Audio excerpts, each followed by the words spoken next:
सबसे पहले ये माखनलाल चतुर्वेदी की कविता है जवानी। तो सबसे पहले हम माखनलाल चतुर्वेदी का परिचय प्राप्त करेंगे। तो देखिए, ये आपके सामने माखनलाल चतुर्वेदी का चित्र है और मैं इसलिए भी चित्र दिखा रही हूँ। और मैंने पिछली जो कहानी पढ़ाई आप लोगों को मुंशी प्रेमचंद की, उसमें भी मैंने मुंशी प्रेमचंद का चित्र आपको दिखाया है, क्योंकि अगर बहुविकल्पीय प्रश्नों वाला आपकी परीक्षा हुई तो आपको ऐसा हो सकता है कि मैं कोई चित्र दे दूं और पूछूं कि ये कौन से कवि अथवा लेखक हैं। इसलिए आप लोग भी बहुत ध्यान से और भी 2-4 चित्र गूगल से ढूंढ कर देख लीजिएगा। और यहाँ भी इसीलिए मैं बार बार आप लोगों को जब भी जो भी कविता या कहानी पढ़ाती हूँ तो चित्र भी दिखाती हूँ। ये माखनलाल चतुर्वेदी का चित्र है और ये हिंदी के राष्ट्रीय कवि कहे जाते हैं, क्योंकि इन्होंने बहुत अधिक राष्ट्रीय कविताएं लिखी हैं। आप लोगों ने शायद स्कूल में भी इनकी कोई कविता, पुष्प की अभिलाषा, निश्चित तौर पे प्राइमरी कक्षाओं में होती हैं, पढ़ी होंगी, जिसमें है ना, चाह नहीं मैं सुरबाला के गहनों में गूंथा जाऊं, चाह नहीं मैं ईश्वर, चाह नहीं प्रेमी माला में बिंध प्यारी को ललचाऊं। फिर है आगे कुछ कुछ, फिर मुझे तोड़ लेना वनमाली, उस पथ पर देना तुम फेंक, मातृभूमि पर शीश चढ़ाने जिस पथ जाएं वीर अनेक। तो इसी तरह की एक कविता, जिस तरह से वो राष्ट्र प्रेम की कविता है, और राष्ट्र प्रेम की कविताओं के माध्यम से वो, क्योंकि गुलामी का समय था, अंग्रेजों का शासन था हमारे देश में, ये कवि जो है अपनी इन कविताओं के माध्यम से स्वतंत्रता सेनानियों में जोश भरने का, उत्साह बढ़ाने का उनका प्रयास कर रहे थे। तो माखनलाल चतुर्वेदी का जन्म मध्य प्रदेश के होशंगाबाद जिले में बाबई नामक स्थान पर हुआ था 4 अप्रैल को। 4 अप्रैल 1889 में इनका जन्म हुआ था और 30 जनवरी 1968 में इनकी मृत्यु हुई। अर्थात इनका जन्म आप देख सकते हैं स्वतंत्रता से काफी पहले हुआ था। जो पिछली कहानी आपने पढ़ी सुजान भगत, उसको लिखा है मुंशी प्रेमचंद ने, और उसमें भी मैंने आप लोगों को बताया था मुंशी प्रेमचंद का जन्म भी कुछ इसी के आसपास हुआ था, अगर याद हो आप लोगों को, तो 1880 में। तो ये कवि और लेखक जो इस समय आप जिन्हें पढ़ रहे हैं, मुंशी प्रेमचंद को और माखनलाल चतुर्वेदी को, ये समसामयिक लेखक हैं, समकालीन लेखक हैं। दोनों लगभग एक साथ लिख रहे थे। और यही वजह है कि इन सबकी रचनाओं में, चाहे वो मुंशी प्रेमचंद हो, उनकी हम कहानियां पढ़ें, उपन्यास पढ़ें, चाहे वह माखनलाल चतुर्वेदी हो जिनकी हम कविता पढ़ रहे हैं, इन सबकी रचनाओं में परतंत्रता के समय के भारत का चित्रण हुआ है। और इसके साथ साथ इन्होंने अपने ऐतिहासिक गौरव का भी चित्रण अपनी कविताओं में, अपनी कहानियों में किया है। तो ये कवि, लेखक और पत्रकार भी थे। इन्होंने प्रभा और कर्मवीर नामक पत्रिकाओं का संपादन भी किया था। ध्यान दीजिएगा इस पर बच्चों। प्रभा और कर्मवीर ये पत्र थे जिनके संपादक थे माखनलाल चतुर्वेदी, और अपने इन पत्रों के माध्यम से इन्होंने ब्रिटिश शासन के खिलाफ काफी प्रचार किया।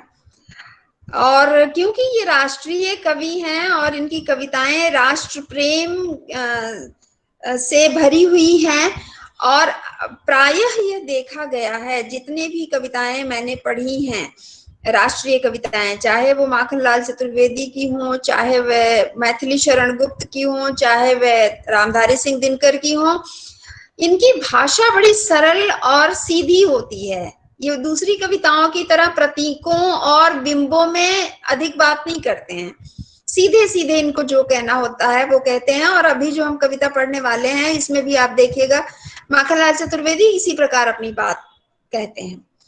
और 1921 और 22 के असहयोग आंदोलन में, असहयोग आंदोलन गांधी जी ने जो शुरू किया था, उसमें सक्रिय रूप से भाग लिया था इन्होंने और जेल भी गए थे। और इनकी कविताओं में, जैसे मैंने अभी बताया, देश प्रेम और उसके साथ साथ प्रकृति का प्रेम, प्रकृति और प्रेम, प्रकृति प्रेम का भी चित्रण हुआ है। और 1943 में 1943 में हिंदी साहित्य का सबसे बड़ा देव पुरस्कार माखनलाल जी को हिम किरीटिनी पर दिया गया था। आप देखिए, हम जो कविता पढ़ने जा रहे हैं, हिम किरीटिनी, सॉरी जवानी, वह हिम किरीटिनी नाम के उनके काव्य से ही ली गई है कविता। तो इसी काव्य संग्रह पर इन्हें देव पुरस्कार दिया गया था। और अभी हम इसमें से जो कविता पढ़ेंगे, हम देखेंगे उसकी भाषा, उसमें किस प्रकार के भाव व्यक्त किए गए हैं, उसकी चर्चा मैं कविता जब आपके सामने ले आऊंगी तब करूंगी। और इसके साथ इन्हें 1955 में साहित्य अकादमी पुरस्कार मिला हिम तरंगिनी के लिए, जो इनका दूसरा संग्रह है हिम तरंगिनी, उसके लिए इन्हें साहित्य अकादमी मिला। और 1963 में 63 में भारत सरकार ने पद्म भूषण से अलंकृत किया। अब आप समझ सकते हैं, एक ऐसा कवि हमारे सामने है जिसको भारत का जो सर्वोच्च पुरस्कार है, लगभग साहित्य के क्षेत्र में भी, और सरकार जो देती है साहित्य कला और इन सब के लिए, उस क्षेत्र में भी वो सर्वोच्च पुरस्कार इन्हें मिल चुका है। देव पुरस्कार, साहित्य अकादमी पुरस्कार और पद्म भूषण। इनकी कुछ काव्य कृतियां हैं, जैसे हिम किरीटिनी, हिम तरंगिणी, युग चरण, समर्पण, मरण ज्वार, माता, वेणुलो गूंजे धरा, बीजुरी, काजल आज रही, धूम्र वलय आदि। और गद्य रचनाएं इनकी हैं कृष्ण अर्जुन युद्ध, साहित्य के देवता, समय के पांव, अमीर इरादे, गरीब इरादे। तो इस प्रकार एक बहुआयामी कवि की एक रचना, एक कविता जवानी आज हम पढ़ने जा रहे हैं। तो अब मैं आप लोगों को ले चलती हूँ जवानी कविता की तरफ। स्क्रीन बदला बच्चों, आप लोगों को दिखाई दिया बदला हुआ स्क्रीन? Yes ma'am. ठीक है। तो ये मैं आप लोगों की जानकारी के लिए ये भी बताना चाह रही हूँ कि ये बस, अच्छा अभी जवाब देना बंद कर दीजिए आप लोग, मैंने पहले भी कहा है एक दो लोग ही बोले। ये देखिए, आप लोग इस पर भी ध्यान दीजिएगा, मैं आज साझा भी करूंगी ये आपके व्हाट्सएप ग्रुप में। ये जो कविता कोश.org है, आपको कोई भी कविता ढूंढनी है हिंदी की, तो आप अगर इस पर ढूंढेंगे तो मिलने की संभावना बहुत रहती है, क्योंकि इसमें लगभग प्राचीन कविताएं भी और आधुनिक कविताएं भी सब आपको मिलती हैं। कविता कोश है ये। तो उसी कविता कोश की साइट से ही मैं आपको ये जवानी कविता जो माखनलाल चतुर्वेदी ने लिखी है, ये पढ़ाने जा रही हूँ। पहले मैं कविता पढ़ूंगी थोड़ा थोड़ा, वैसे बहुत लंबी कविता है, मैं चाहती तो हूँ कि मैं पूरी कविता पढ़ूं, लेकिन पूरी कविता पढ़ूंगी तो शुरू से हुई थी वो भूल जाए। कभी कभी आवाज कट रही है, कभी कभी आवाज कट रही है, तो मुझे लगता है एक बार आप भी अपना नेटवर्क चेक करें, क्योंकि आज हमारे यहाँ कोई समस्या नहीं है। नहीं मैम, यहाँ पर भी मेरे लेती पास भी हल्का हल्का आवाज कट के आ रही है ना, आवाज कट के आ रही है हल्का हल्का। अच्छा, सबके पास कट कट के आ रही है? ओके। अगर आपने बेटा आप इंटरनेट बंद कीजिए, अगर आप इंटरनेट पे कोई काम कर रहे हैं तो। नहीं, अच्छा ठीक है, ठीक है, मैं देख लेती हूँ बेटा, आप क्या कर सकते हैं, चिंता मत करना। अगर कहीं थोड़ा बहुत मुश्किल भी होगी तो मैं, जैसे सुजान भगत दोबारा रिकॉर्ड किया था, ये भी रिकॉर्ड कर दूंगी, ठीक है? ओके, क्या आप लोग मुझे सुन पा रहे हैं? Yes ma'am. ओके, ठीक है। तो हम ओके ओके, अब मैं कविता पढ़ने जा रही हूँ आप लोगों के सामने। और देखिए, कविता का शीर्षक है जवानी, और इसके कवि हैं माखनलाल चतुर्वेदी, जिनका परिचय अभी अभी हमने प्राप्त किया। कविता की भाषा पर भी आप लोग ध्यान दीजिएगा, और इसमें किस तरह के शब्दों का प्रयोग किया है चतुर्वेदी जी ने, ये भी आप देखिएगा। वीर रस की कविता है, ओजपूर्ण कविता है, ये मैं पहले ही आपको बता रही हूँ। कुछ ऐसे उदाहरण भी हैं जो मैं समझाते हुए आपको बताऊंगी, प्रतीकों में भी कहीं कहीं बात की है पर ज्यादा नहीं। प्राण अंतर में लिए पागल जवानी, कौन कहता है कि तू विधवा हुई, हो आज पानी। चल रही घड़ियां चले नभ के सितारे, चल रही नदियां चले हिमखंड प्यारे, चल रही है सांस फिर तू ठहर जाए, 2 सदी पीछे की तेरी लहर जाए। पहन ले नरमुंड माला, उठ स्वमुंड सुमेध, कर ले भूमि सा तू पहन बाना आज धानी, प्राण तेरे साथ हैं उठ री जवानी। द्वार बलिका खोल चल भूडोल कर दें, एक हिमगिरी एक सिर का मोल कर दें, मसल कर अपने इरादों सी उठाकर, 2 हथेली हैं कि पृथ्वी गोल कर दें। रक्त है या है नसों में क्षुद्र पानी, जांच कर तू शीस दे देकर जवानी। वह कली के गर्भ से फल रूप में अरमान आया, देख तो मीठा इरादा किस तरह सिर तान आया। डालियों ने भूमि, ये कुछ वर्तनी की शुद्धि है, लटका। डालियों ने भूमि तक लटका दिए फल, देख आली मस्तकों को दे रही संकेत कैसे वृक्ष डाली। फल दिए या सिर दिए तू कल की कहानी, गूंथ कर युग में बताती चल जवानी। श्वान के सिर हो चरण तो चाटता है, भौंक ले क्या सिंह को वह डांटता है। रोटियां खाई कि साहस खा चुका है, प्राणी हो पर प्राण से वह जा चुका है। तुम न खोलो ग्राम सिंहों में भवानी, विश्व की अभिमत मस्तानी जवानी। ये न मग हैं तव चरण की रेखियां हैं, बलि दिशा की अमर देखा देखियां हैं। विश्व पर पद से लिखे कृतिलेख हैं ये, धरा तीर्थों की दिशा की मेख हैं ये। प्राण रेखा खींच दे उठ बोल रानी, री मरण के मोल की चढ़ती जवानी। टूटता जुड़ता समय भूगोल आया, गोद में मड़ियां समेट खगोल आया। क्या जले बारूद हिम के प्राण पाए, क्या मिला जो प्रलय के सपने न आए। धरा यह तरबूज है 2 फांक कर दे, चढ़ा दे स्वातंत्र भू पर अमर पानी। विश्व माने तू जवानी है जवानी। लाल चेहरा है नहीं फिर लाल किसके, लाल खून नहीं अरे कंकाल किसके। प्रेरणा सोई की आटा दाल किसके, सिर न चढ़ पाया कि छाया माल किसके। वेद की वाणी हो कि आकाशवाणी, धूल है जो जग नहीं पाई जवानी। विश्व है असी का नहीं संकल्प का है, हर प्रलय का कोण काया कल्प का है। फूल गिरते शूल शिर ऊंचा लिए हैं, रसों के अभिमान को नीरस किए हैं। खून हो जाए न तेरा देख पानी, मरण का त्योहार जीवन की जवानी। मैंने कहा था मैं कविता पूरी नहीं पढ़ूंगी, लंबी है, लेकिन जब एक बार पढ़ना शुरू किया तो मुझे लगा पूरी एक बार पढ़ दूं, ताकि आप लोग एक बार इसके भाव, सिर्फ सुनकर इसके भाव समझ सकें।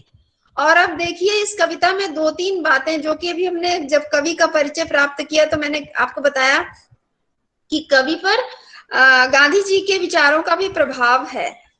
और यही वजह है कि आपने देखा कि गांधी जी के असहयोग आंदोलन से सीधे जुड़कर कवि माखनलाल चतुर्वेदी जेल भी गए थे, सक्रिय रूप से इसमें हिस्सा लिया था गांधी जी के असहयोग आंदोलन में।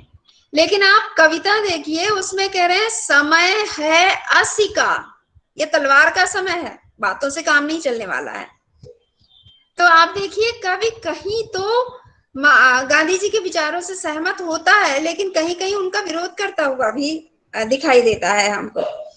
और यहाँ पर जिस प्रकार वे जवानी के शब्द के माध्यम से, मैं कहूंगी जवानी शब्द का प्रयोग किया है, लेकिन वो देश के युवाओं को सीधे सीधे संबोधित कर रहे हैं, क्योंकि इनका भी मानना है, बाकी अन्य कई ऐसे लेखक हैं, कवि हैं, वे भी ये मानते हैं कि किसी भी समाज में जब बदलाव आता है तो वह युवाओं के माध्यम से ही आता है। युवाओं में ही वह शक्ति होती है कि वे बदलाव ला सकें। और यही वजह है कि परतंत्र भारत में जब कवि को लगता है कि देश का युवा अपना उत्साह कहीं ना कहीं खो चुका है, वह दबा हुआ है, वह शोषित है, उसका सिर झुका हुआ है, तो कवि उन युवाओं में, उन युवकों में उत्साह भरने के लिए इस प्रकार की कविता लिखते हैं कि जवानी उस शब्द का नाम है, और ये शब्द नहीं है बल्कि जवानी वह भाव है। कह रहे हैं वह उस भाव का नाम है कि ये जो पाना चाहती है उसके लिए ये पागलों की तरह मेहनत करती है और बिल्कुल पागलों की तरह लग जाती है उस चीज के पीछे जिसे ये पाना चाहती है। जवानी में वो शक्ति होती है, युवावस्था में वह शक्ति होती है। ये वह अवस्था है कि जब ये कुछ पाने के लिए निकल पड़ती है तो इसे कोई रोक नहीं सकता। तो क्या वजह है कि आज का जो युवा है वो अपना यह उत्साह खो चुका है, वह चमक खो चुका है। आप देखिए शब्द, किस शब्द का प्रयोग किया है कवि ने। कह रहा है, कौन कहता है कि तू विधवा हुई खो आज पानी। भारतीय समाज में विधवाओं का जीवन किस प्रकार होता है कि जो विधवा स्त्रियां होती हैं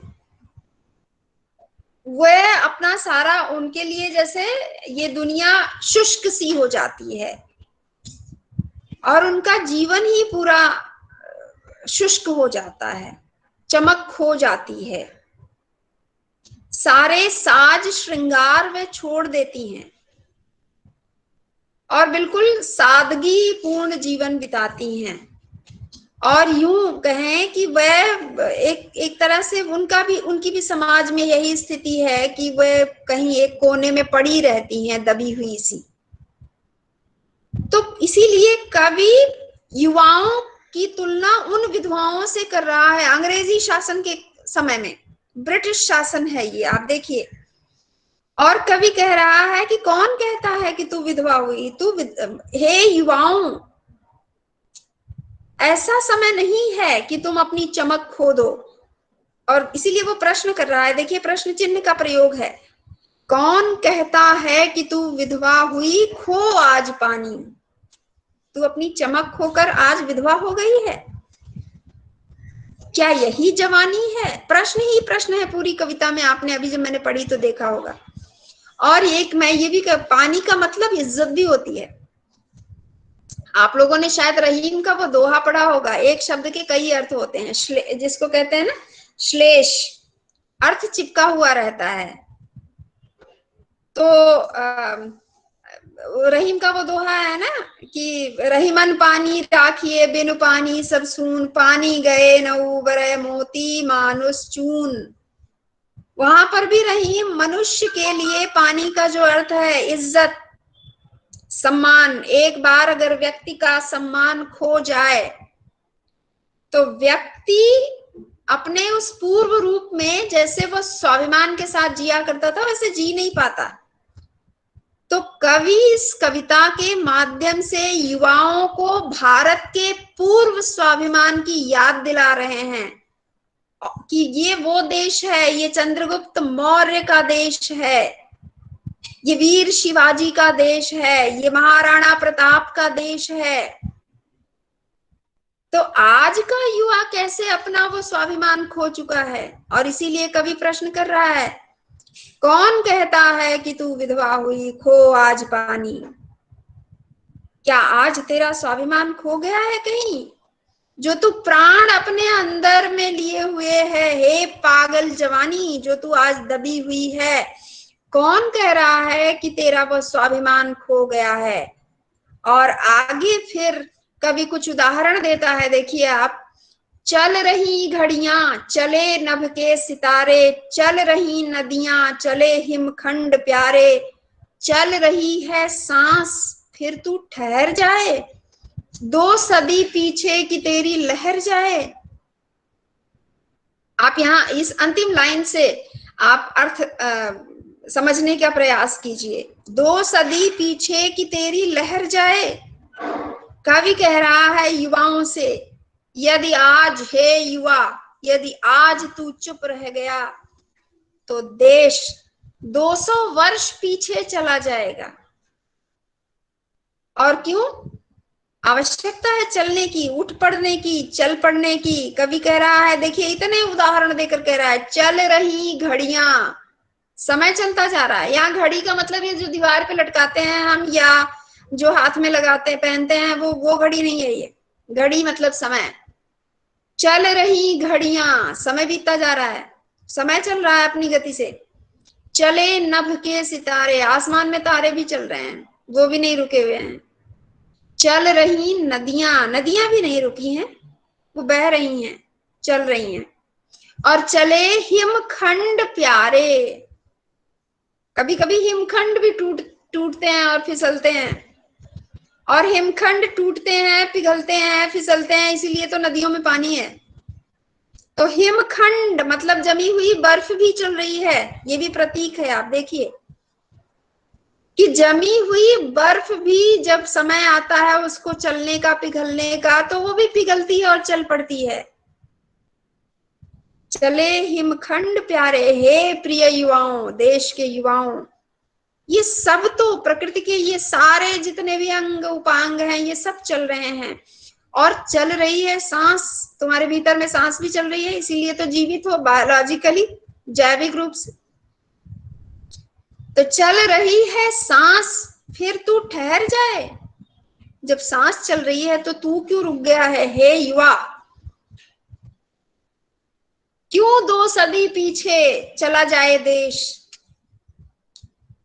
या और यदि नहीं उठा तो इस समय, नहीं चला तो इस समय, तो निश्चित है कि देश समय से पीछे चला जाएगा। इसलिए कवि कह रहा है, हे देश के युवाओं, तुम युवा हो और युवा होने की पहचान है चलते रहना, चलना। तो तू क्यों रुका हुआ है, क्यों ठहरा हुआ है तू? और फिर देखिए आगे किस शब्द का प्रयोग कर रहे हैं। पहन ले नरमुंड माला, उठ समुंड। अब यहाँ मुझे नहीं पता है कि क्या शब्द हो सकता है, लेकिन मैं इसका भाव जरूर आपको बता दूंगी। उठ समुंड, अभी यहाँ डैश जानिए, मैं इसका ये शब्द भी ढूंढ कर पुस्तक में से जब यूनिवर्सिटी जाऊंगी तो आपको बताऊंगी।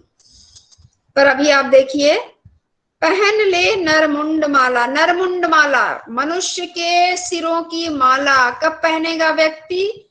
अब आप ये चित्र देखिए, देवी जी ने पहने थे राक्षसों के सिरों की माला बनाकर, दुर्गा ने, काली ने, आप देखिए क्या रूप धारण किया था शक्ति ने। तो युवा शक्ति से भी कवि यही उनको भी यही आह्वान कर रहा है कि पहन ले नरमुंड माला, हे युवा उठ, नरमुंड की माला पहन, मनुष्य के सिरों की। और किसके? किस मनुष्य के? जो देश का दुश्मन है। और देश का दुश्मन जो है वो तेरा भी दुश्मन है। इसलिए हे युवा उठ, मनुष्य के सिरों की माला पहन ले और उठ स्वमुंड डैश कर ले, अपने सिर का त्याग करके। जैसे कहते हैं ना, कफन बांध कर निकले थे सिर पर स्वतंत्रता सेनानी, तो अपना शीश अर्पित करने के लिए मातृभूमि को आज तय कर लो। हे देश के युवाओं, उठ पड़ो तुम। स्वमुंड यानी अपना सिर। और फिर कह रहे हैं भूमि सातु पहन बाना आज धानी, प्राण तेरे साथ हैं उठ रही जवानी। भूमि सा, भूमि धरती, धरती के समान, उपमा अलंकार है देखिए यहाँ पर। भूमि सातु पहन बाना, बाना यानी वेश, कपड़े पहनना, वेश धारण करना। कैसा, भूमि कैसा बाना पहनती है? धानी रंग का। धानी रंग होता है, देखिए शब्द कहाँ से लिया गया है? धानी रंग हल्का हरा रंग जो होता है उसे कहते हैं।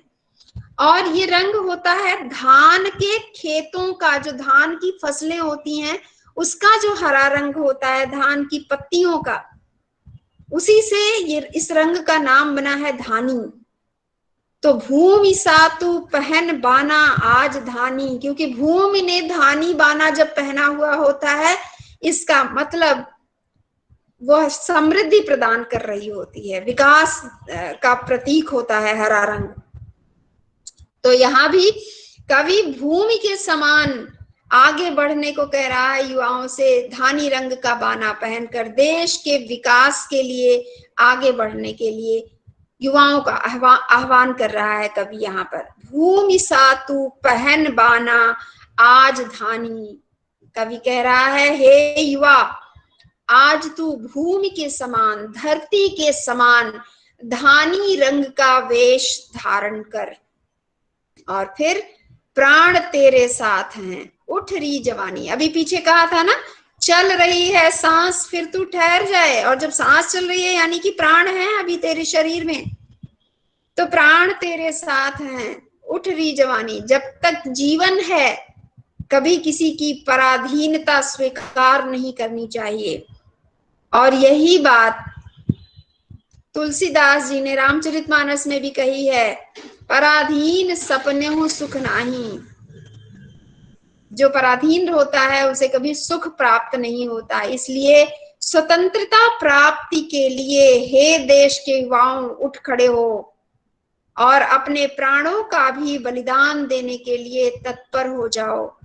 प्राण तेरे साथ हैं उठ रही जवानी, प्राण है जब तक शरीर में, रुको मत, चलते रहो। क्यों चलते रहो?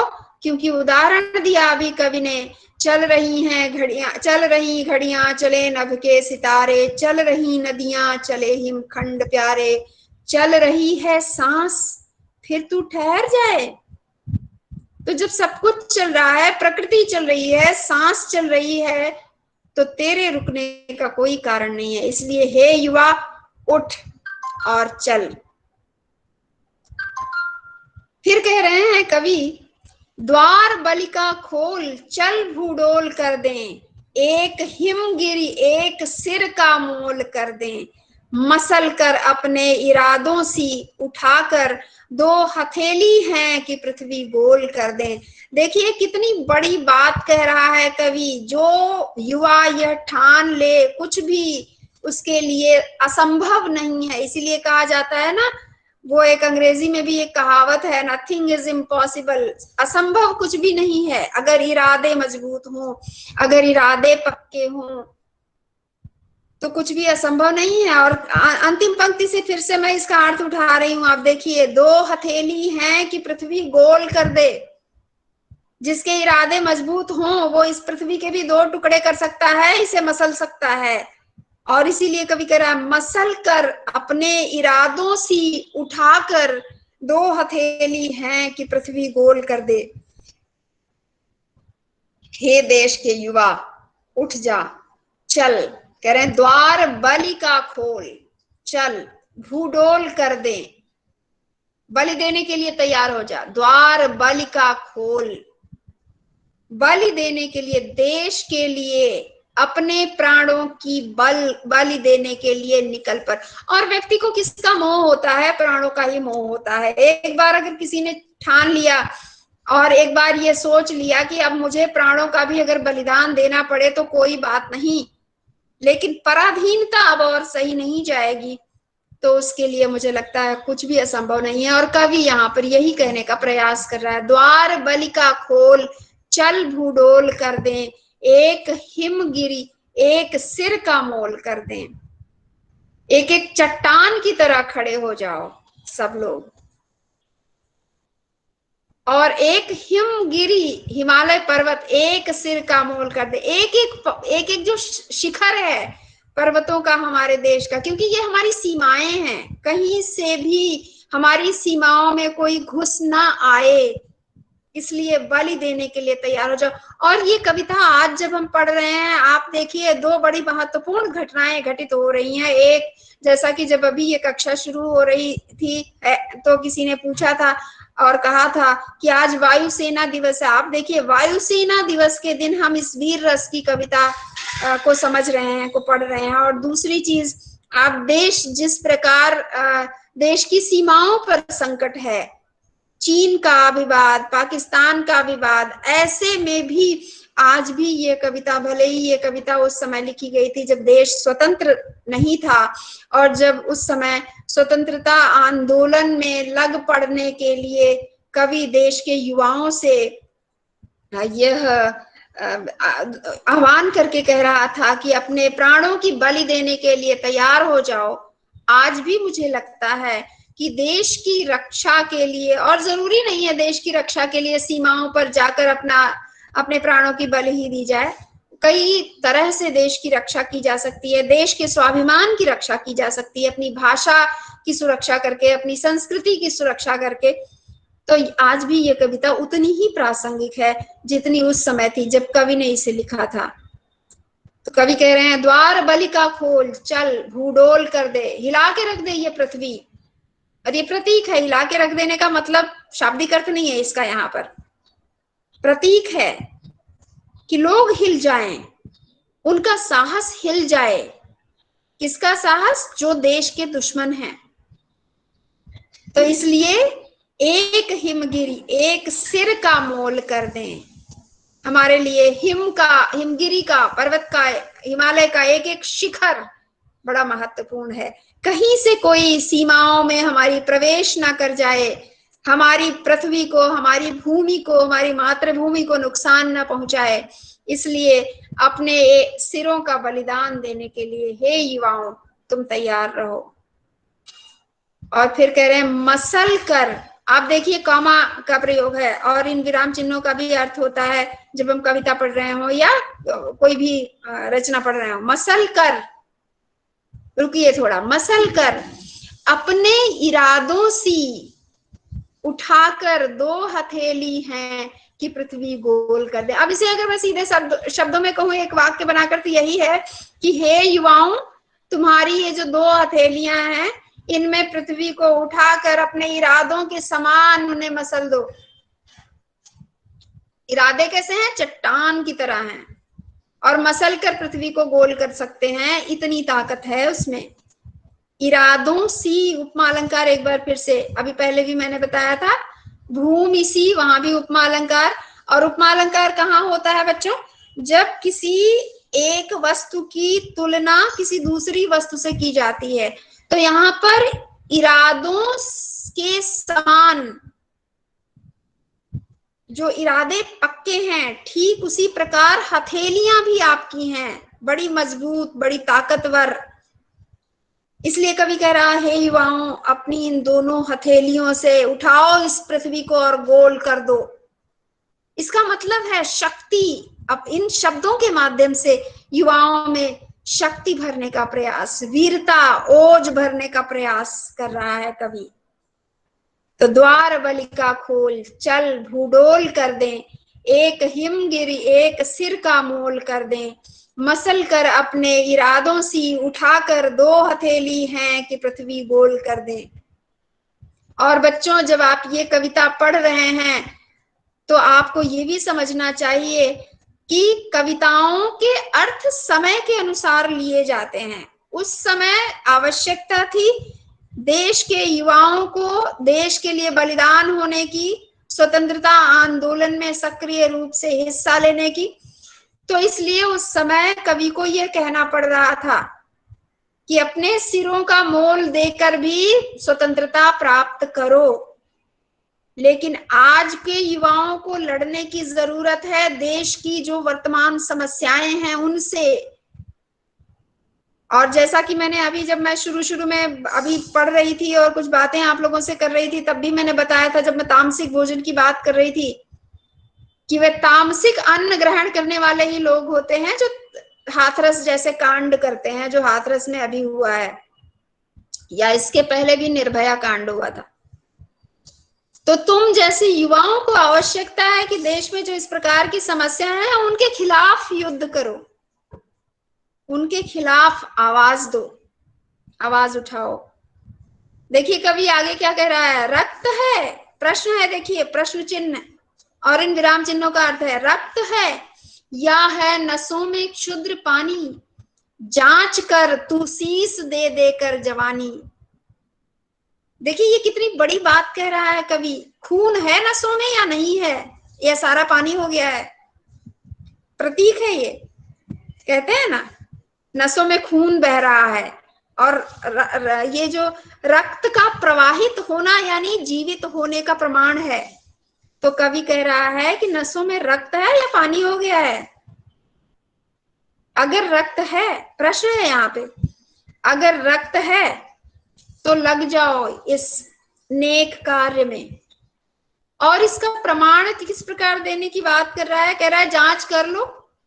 कैसे जांच करोगे, शीस दे देकर, देश के लिए अपने सिर का बलिदान दे देकर इसकी जांच करो। हे जवानी, युवा लोग, तुम्हारी धमनियों में, तुम्हारी नसों में रक्त बह रहा है या पानी हो गया है। अगर रक्त प्रवाहित हो रहा है तो देश के लिए काम करो, समाज के लिए काम करो, देश की बुराइयों से लड़ो, समाज में जो बुराइयां हैं उनसे लड़ो। तो इस प्रकार कवि जो है युवाओं से अपने ये जांच करने की बात कर रहा है कि रक्त है या नसों में पानी बह रहा है, इसकी जांच करो। हे युवाओं, तुम्हें इसकी जांच करने की जरूरत है, और इसकी जांच इसी प्रकार हो सकती है, अपना शीश चढ़ाने के लिए, मातृभूमि के लिए अपना शीश चढ़ाने के लिए तैयार हो जाओ। और अभी मैं थोड़ी देर पहले जब माखनलाल चतुर्वेदी का परिचय दे रही थी तो मैंने आप लोगों से माखनलाल चतुर्वेदी की उस कविता का भी जिक्र किया था जिसमें वो कहते हैं ना, फूल कहता है। यहाँ तो युवाओं की बात कर रहा है कवि, और उस कविता में फूल जो कि एक निर्जीव वस्तु है, लेकिन उसकी भी चाह है, उसकी भी इच्छा है कि हे माली मुझे तोड़ लेना और उस जगह पर जाकर उन राहों में जाकर मुझे बिछा देना जिन राहों पर देश के सैनिक देश के लिए लड़ने जा रहे हैं, युद्ध करने जा रहे हैं। तो कवि कह रहा है कि हे युवाओं, तुम्हारी नसों में रक्त बह रहा है या पानी है, इसकी जांच कर लो। और इसकी जांच ऐसे ही हो सकती है यदि आप देश के लिए अपना शीश चढ़ाने के लिए तैयार हो। तो शीश चढ़ा कर इसकी जांच कर लो कि क्या है। और अब फिर देखिए कुछ उदाहरण दे रहा है कवि। वह कली के गर्भ से फल रूप में अरमान आया, देख तो मीठा इरादा किस तरह सिर तान आया। अब ये बुझे हुए मन से जो देश के युवा बैठे हुए हैं, ऐसा लग रहा है दबे कुचले से बैठे हुए हैं, उनके लिए ये एक उदाहरण प्रस्तुत कर रहा है कवि कि वह कली के गर्भ से फल रूप में अरमान आया। जिस प्रकार एक वृक्ष एक बीज होता है, व्यक्ति बीज बोता है, उसमें से पौधा निकलता है, वह वृक्ष बनता है, उसमें फूल आते हैं, फल आते हैं। तो जब एक बीज इस तरह से विकसित होता है, वह रुकता नहीं है। ठीक उसी प्रकार हे युवाओं, तुम्हारे मन में भी कुछ अरमान होने चाहिए। और जो कवि है वो ये जो फल है उसे कली के मीठे इरादे की तरह देख रहा है। कली ने इरादा किया फल रूप में परिवर्तित होने का, इसीलिए तो उसमें फल आए। इसका मतलब हमें भी पहले विचार करना होगा। कहा जाता है ना, अगर कुछ बनना है जीवन में तो स्वप्न देखो, और स्वप्न हमेशा बड़े होने चाहिए।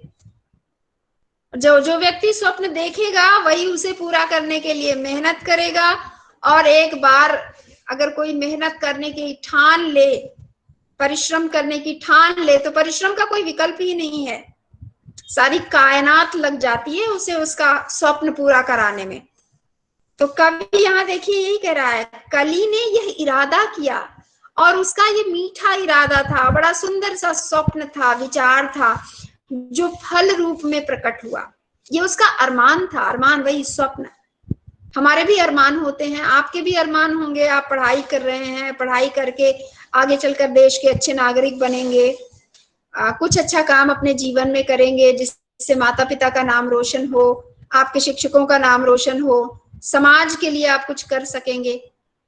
तो ये अरमान हर किसी के मन में, युवाओं के मन में होना चाहिए कि हम देश के काम आए, हम समाज के काम आए। ठीक उसी प्रकार जिस प्रकार कली के मन में ये अरमान आया कि उसमें फल आए, तो देखो कवि कह रहा है, देखो किस तरह सिर तान आया, निकल आया फल उसमें से, सीना तान के, सिर उठाकर।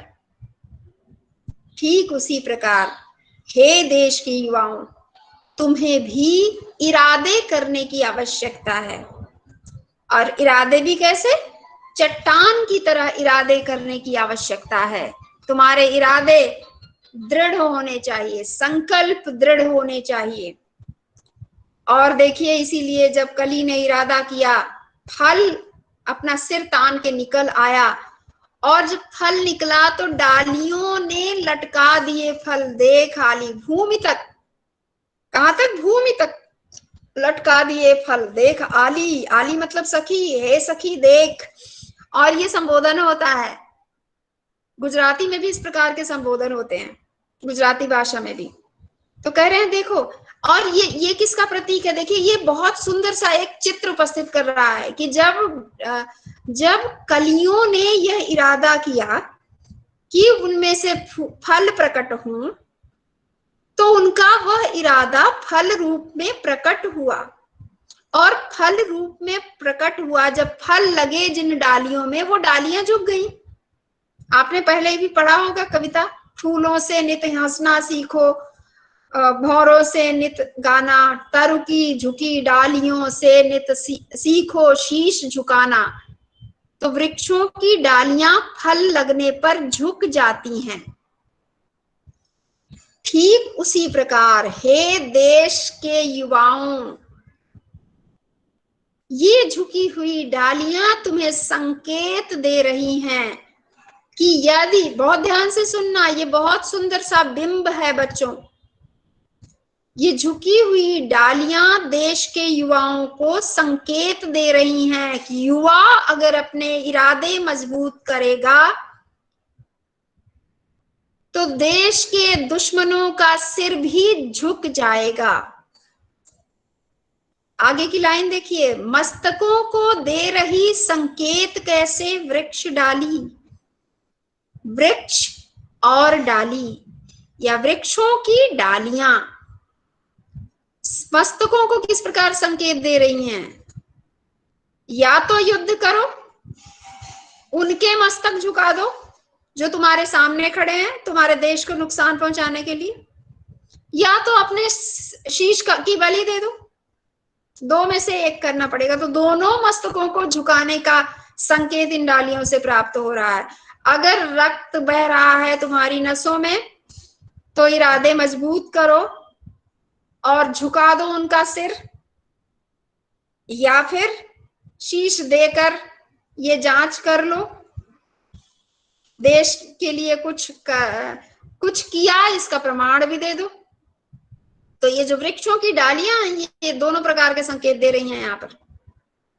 और फिर देखिए आगे की पंक्ति में कवि कह रहा है, फल दिए, प्रश्न चिन्ह, फल दिए या सिर दिए,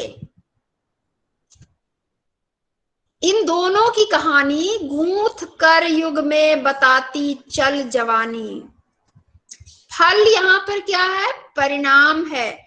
किसका परिणाम है? जवानी के उत्साह का परिणाम है। या तो देश का युवा लड़ा और उसके परिणाम स्वरूप देश को स्वतंत्रता मिली, फल मिल गया, प्राप्त हुआ, या फिर सिर दिए, या उसने अपने शीश की बलि चढ़ा दी।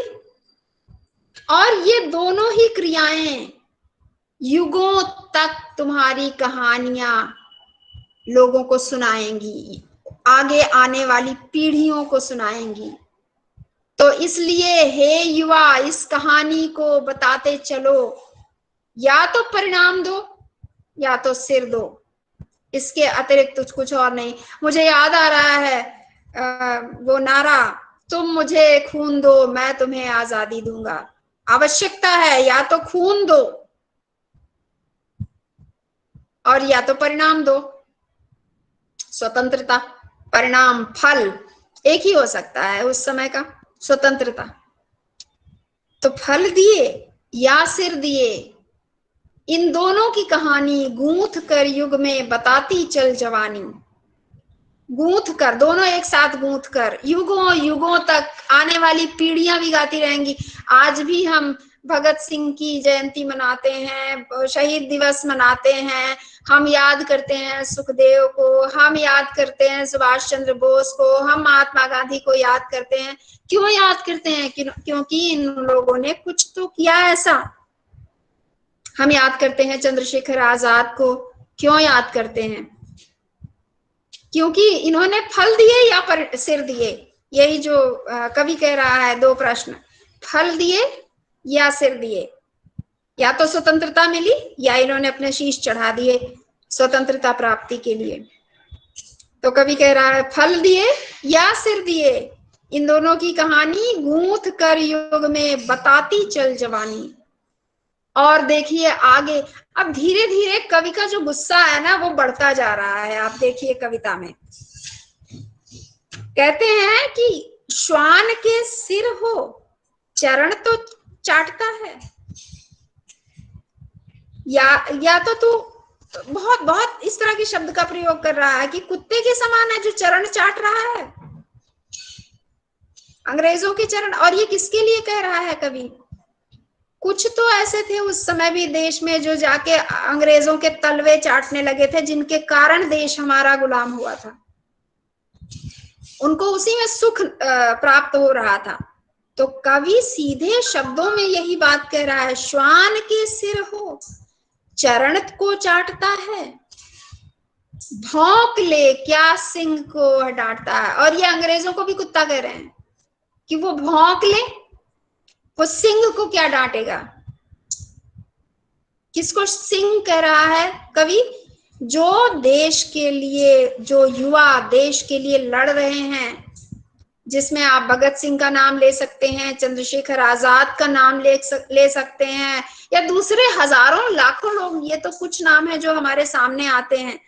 इनके अतिरिक्त इनके साथ उस समय हजारों लाखों लोग इनके साथ चल रहे थे। उन सबको कवि कह रहा है शेर हैं ये देश के युवा, इन पर कितना भी भौंक ले कोई फर्क नहीं पड़ने वाला है। और फिर वो वापस देखिए, कवि का मन बार बार डांटता भी है कवि युवाओं को, उन्हें प्रोत्साहित भी करता है, उनमें ओज भी भरता है। कहता है रोटियां खाई कि साहस खा चुका है। खाया क्या है? अभी थोड़ी देर पहले कह रहा था कि रक्त है नसों में या कि शुद्ध पानी, धमनियों में रक्त बह रहा है या पानी हो गया है सब। और अभी यहाँ कह रहा है रोटियां खाई है कि सारा साहस ही खा चुका है। हे युवा देश का, कहाँ चला गया तेरा वो सारा साहस जो इस देश का इतिहास रहा है, जिसका गौरव गान पीढ़ियां करती आ रही हैं। तो हे युवाओं, रोटियां खाई हैं या साहस खा चुके हो? प्राण ही हो पर प्राण से वह जा चुका है। कह रहे हैं प्राण तो है, अभी थोड़ी देर पहले भी कविता में आया था कि तुम्हारे प्राण भी चल रहे हैं, प्राण तो हैं। ये देखिए, प्राण तेरे साथ हैं उठ रही जवानी। तो प्राण हैं इसीलिए तो तुम प्राणी हो। शब्दों का प्रयोग देखो, प्राणी हो क्योंकि तुम में प्राण हैं, पर प्राण से वह जा चुका। लेकिन प्राण होने का मतलब तो जीवन होना होता है। जीवन होना का मतलब होता है स्वाभिमानी होना, स्वाभिमानी जीवन। पर लग रहा है सांसें तो चल रही हैं लेकिन स्वाभिमान जा चुका है, खत्म हो चुका है। और इसीलिए कह रहा है रोटियां खाई हैं कि सास खा चुके हो, क्या खाया है तुमने। और ये इन शब्दों का भी प्रयोग करके वो युवाओं में उत्साह ही भरने का प्रयास कर रहा है। वो सचमुच कवि जो है वो गालियां नहीं दे रहा है युवाओं को, बल्कि एक बुजुर्ग के रूप में वो युवाओं में उत्साह भरने का प्रयास कर रहा है, कभी डांट कर, कभी फटकार कर, कभी देश के प्राचीन गौरव की याद दिलाकर, कभी उन लोगों के नाम लेकर उदाहरण देके जिन्होंने देश के लिए अपना बलिदान किया। तो कह रहा है प्राणी हो पर प्राण से वह जा चुका है। ऐसा लग रहा है कि प्राणी तो है लेकिन प्राण नहीं है। और फिर देखिए, तुम न खोलो ग्राम सिंहों में भवानी, विश्व की अभिमन मस्तानी जवानी। कह रहा है तुम न खोलो ग्राम सिंहों में भवानी। एक्चुअली मुझे लग रहा है यहाँ भी शब्द गलत है। तुम न खो ग्राम सिंहों में भवानी, विश्व की अभिमन मस्तानी जवानी। फिर वो जवानी के लक्षण भी दे रहा है। विश्व में जानी जाती है ये जो युवा है, और इन युवा में जो ये इस अवस्था का जो ये भाव होता है, जिसे जवानी नाम से संबोधित कर रहा है कवि, कह रहा है इसे तो पूरा विश्व जानता है। और ये वो अवस्था होती है जब व्यक्ति में शेर के समान ताकत का अनुभव होता है। तो इसलिए ये यहाँ पे ये भी हो सकता है, तुम न खेलो ग्राम सिंहों में भवानी। किसको कह रहा है? वो जो हमारे देश का दुश्मन है, इनसे मत खेलो, क्योंकि पूरा विश्व युवाओं की ताकत जानता है, इसलिए इन युवाओं से मत खेलो। और आज भी आप देखिए, आप लोग समाचारों में सुनते होंगे, लोगों को कहते हुए सुनते होंगे, या कभी कभी प्रधानमंत्री मोदी जी भी भाषण देते हैं, अपने भाषणों में कहते हैं कि भारत सबसे युवा देश है। और आज के समय में भी पूरा विश्व भारत की ताकत को पहचान रहा है। इसीलिए तो इस बार प्रधानमंत्री जी ने देश के युवाओं को ललकारते हुए कहा कि अब अपने पैरों पर खड़े हो जाओ। ये वो समय है जब पैरों पर खड़े हो जाने के लिए कह रहे हैं, क्योंकि बड़ा सुंदर सा उदाहरण दिया था इस बार 15 अगस्त के अपने भाषण में प्रधानमंत्री जी ने। उन्होंने कहा था कि 20-25 साल के जब बच्चे हो जाते हैं तो माता पिता भी उनसे कहना शुरू कर देते हैं कि भैया आप बड़े हो गए हो, अपने पैरों पर खड़े हो जाओ, अर्थात आत्मनिर्भर हो जाओ। तो देश तो 72-73 साल पहले, 74 साल पहले स्वतंत्र हो गया है। तो अब तो देश को भी आत्मनिर्भर हो जाना चाहिए। क्यों? क्योंकि यह एक युवा देश है। आधी से अधिक आबादी जो है हमारे देश की, वो आज के समय में युवा है। इसलिए प्रधानमंत्री लाल किले से युवाओं को ललकारते हैं कि अब ये आत्मनिर्भर होने का समय है। और यही बात परतंत्रता काल में, अंग्रेजी शासन के समय में कवि माखनलाल चतुर्वेदी कह रहे हैं कि पूरा विश्व युवाओं की ताकत को पहचानता है, इसलिए कोई इनसे ना खेले। फिर कह रहे हैं, देखिए अब अगला एक अलग चित्र है। देखिए इनके इस कविता के प्रत्येक पद में एक अलग अलग चित्र स्थापित कर रहा है, हमारे सामने चित्र प्रस्तुत कर रहा है कवि, और उसके माध्यम से युवाओं में उत्साह भरने का प्रयास कर रहा है। ये न मग हैं, ध्यान से सुनिएगा, जहां अल्प विराम है, जहां कोई दूसरा विराम चिन्ह है जैसे प्रश्न चिन्ह है, वहां मैं थोड़ा सा रुकती हूँ और उसी भाव से इस कविता को पढ़ रही हूँ। ये न मग हैं तब चरण की रेखियां हैं, बलि दिशा की अमर देखा देखियां हैं, विश्व पर पद से लिखे कृति लेख हैं ये, धरा तीर्थों की दिशा की मेख हैं ये। और देखिए ये एक चित्र हमारे सामने ला रहा है। जब आप कल्पना कीजिए, अपने आप सोचिए कि देश हमारा गुलाम है और अंग्रेजों से युद्ध करने के लिए, लड़ने के लिए, देश को स्वतंत्र कराने के लिए देश के सभी युवा स्वतंत्रता आंदोलन में कूद पड़े हैं। तो जिस राह वे जा रहे हैं वो राह नहीं दिख रही है, बल्कि सिर्फ उनके चरणों की रेखाएं दिख रही हैं। या इसे ये भी कहें कि राह तो थी ही नहीं वहां पे, उन्होंने अपनी राहें स्वयं बनाई हैं। और इसी से एक शब्द है जो हमारे यहाँ इस्तेमाल होता है, पगडंडियां, जहां चलते चलते राहें अपने आप बन जाती हैं। तो कवि ये भी कह रहा है कि ये न मग हैं, ये मार्ग नहीं है, ये रास्ते नहीं हैं, बल्कि तुम्हारे चरणों की रेखाएं हैं। चलकर तुमने इन राहों को बनाया है, तो तुम्हारे लिए कोई काम मुश्किल नहीं है। तुम जिधर चल पड़ोगे राहें अपने आप बन जाएंगी। और बलि दिशा की अमर देखा देखियां हैं। बलि दिशा की, ये उस दिशा की तरफ संकेत कर रही हैं ये राहें जिधर तुम्हें बलि देने की आवश्यकता है। अपने सिर का बलि देकर देश की स्वतंत्रता प्राप्त करो। तो ये न मग हैं तब चरण की रेखियां हैं, बलि दिशा की अमर देखा देखियां हैं।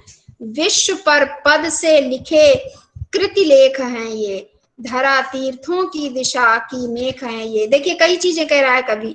एक तरफ तो बताया कि रास्ते नहीं है बल्कि तुम्हारे चरणों की रेखाएं हैं, अर्थात तुमने स्वयं चलकर इन राहों को बनाया है।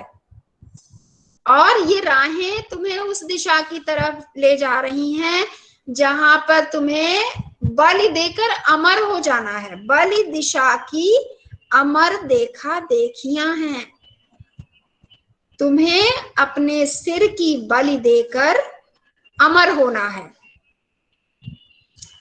और जब तुम अमर हो जाओगे तब तो इतिहास में तुम्हारा नाम अंकित हो जाएगा। कहते हैं ना, स्वर्णाक्षरों में तुम्हारा नाम लिखा जाएगा। देश के लिए बलि होने वालों का नाम स्वर्णाक्षरों से लिखा जाता है। तो वही बात कवि अगली दो पंक्ति में कह रहा है, विश्व पर पद से लिखे कृति लेख हैं ये रचनाएं हैं, ये कोई रास्ते नहीं है, ये रचनाएं हैं जो विश्व पर पैरों से लिखी गई हैं। रचनाएं किससे लिखी जाती हैं? लिखा जाता है लेखनी से, हाथों से।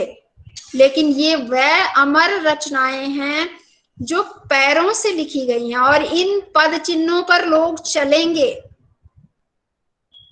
और जिन्होंने ये पद चिन्ह बनाए हैं उन पर आज आपको चलना है। तो ये तो विश्व पर पैरों से लिखे गए लेख हैं। और फिर कवि कह रहा है, तुम्हारे लिए तीर्थ कोई और नहीं हो सकता। लोग तीर्थ करने जाते हैं, चार धाम करने जाते हैं, बद्रीनाथ केदारनाथ की यात्रा पर जाते हैं, लेकिन ये राह तुम्हें तीर्थ की तरफ ले जा रही है। और तुम्हारे लिए तीर्थ वही है जहां तुम्हारे प्राणों की बलि दी जाएगी, जहां तुम देश के लिए, देश की स्वतंत्रता के लिए अपने प्राणों की बलि दोगे, वही तीर्थ हो जाए।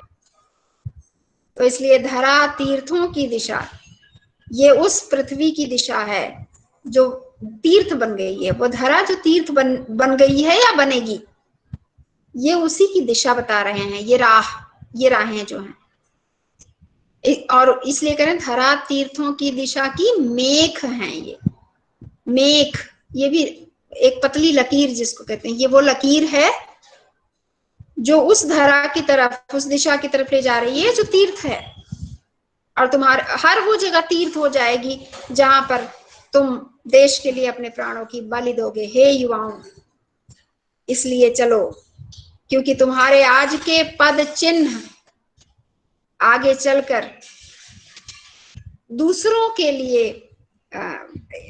के लिए पथ प्रदर्शन का कार्य करेंगे, दूसरों की राह दिखाएंगे। फिर कह रहे हैं, प्राण रेखा खींच दे उठ बोल रानी, री मरण के मोल की चढ़ती जवानी। जवानी मरण का मोल दे करके तुम अपनी जवानी का बलिदान दे दो। और प्राण रेखा खींच दे उठ बोल रानी। रानी किसे कह रहा है? वो जवानी को कह रहा है, क्योंकि युवाओं को तो संबोधित कर रहा है, लेकिन जवानी जो शब्द है वह अपने आप में स्त्रीलिंग है, इसलिए कवि जवानी को रानी कहकर संकेत कर रहा है और कह रहा है उठ बोल रानी, हे रानी उठ जा तू, हे जवानी उठ जा तू, और अपने प्राणों की रेखा खींच दे और मरण का भी मोल करके देश को स्वतंत्र करा, अपने मृत्यु का भी मोल देकर स्वतंत्रता प्राप्त करो।